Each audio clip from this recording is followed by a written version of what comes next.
Pemirsa, hari ini kita ada liputan di Kota Padang. Ini khususnya kita berada di lokasi tempat terjadinya satu kisah, yaitu tentang maling kundang yang terjadi di Padang, yang sudah lama terjadi dulu. Inilah yang nampak di depan kamera adalah maling kundang yang sedang sujud di tanah. Yang dulu dia durhaka terhadap orang tuanya, dan sekarang dia sedang menjadi batu. Inilah pemandangan yang nampak di sini. Panoramanya cukup indah, dikelilingi dengan gunung.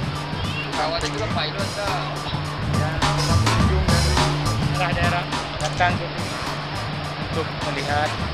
Inilah kisah nyata yang pernah terjadi dulu di masa zaman dulu. Seorang anak yang durhaka terhadap orang tuanya, dan inilah bukti kuasa Tuhan menjadikan dia menjadi batu. Pemirsa, ramai orang yang mengunjungi daerah ini dari daerah-daerah lain, dan dengan tempat wisata yang paling indah di Kota Padang ini.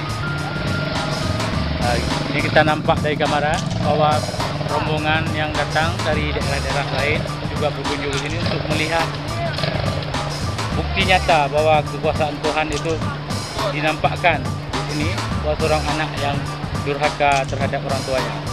Demikianlah liputan hari ini. Wassalamualaikum warahmatullahi wabarakatuh.